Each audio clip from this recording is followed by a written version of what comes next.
قلبك نايم هاكله حايم، سهل تكون جاد صعب تبقى زاد، صعب تبقى زاد، صعب تبقى زي عيني عالكاريزما عيني عالثبات، قاعد هنا ومسمع هناك ومسمع هناك. السلام عليكم ورحمة الله وبركاته. معاكم عزة عواد من مطبخ عزة عواد. أنا طالعة لكم دلوقتي، أنا في دولة الإمارات عند بنتي وعاملين عزومة النهاردة.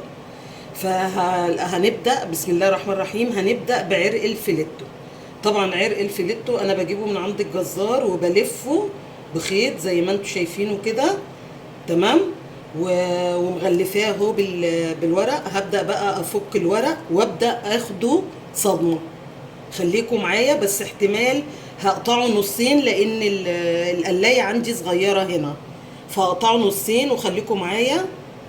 بصوا يا جماعة، انا هبدأ اغرز فيه كده كده كده كده كله بالطريقة دي، وابدأ احط فصوص توم.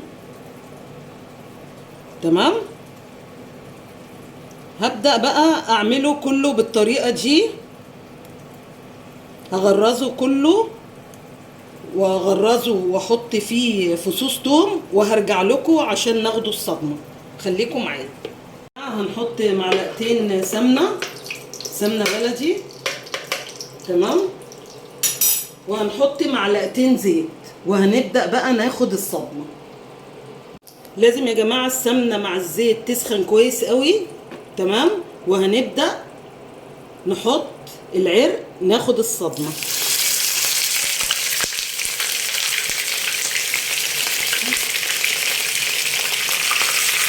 انا اضطريت ان انا اقطعه نصين لان الطاسة عندي صغيرة. هنديله الصدمة بقى وبعدين ارجع لكم تاني اوريكم هنعمل ايه. بصوا يا جماعة، العرق خد الصدمة اهو، تمام. هبدأ بقى ايه، انقله في حلة وهبدأ ازوده شوية مية، يعني كوباية مية في كوباية مية. خليكم معايا. بصوا يا جماعة، اديني غليت كوباية مية اهي، تمام. هتشربها وابدأ ازودها كوباية مية تاني بتغلي. هنحط شوية فلفل اسمر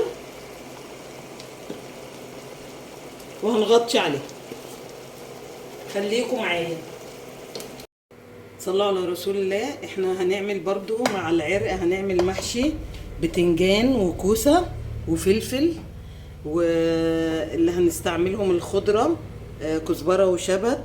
ادي ورق العنب سلقته، الرز غسلته، البصلاية اللي انا بحطها مع المحشي، ودي التكة اللي بتخلي طعمه جميل، ودي الخلطة التسبيكة بتاعت المحشي اللي انا عملتها معاكم قبل كده. خليكم معايا بقى، هنحشي واوريكم. وده يا حبايبي كان الشكل النهائي للعزومه بتاعتنا. طبعا عازمين حبايبنا من السعوديه والاردن وحبايب قلبي دول، واتفضلوا بقى معانا.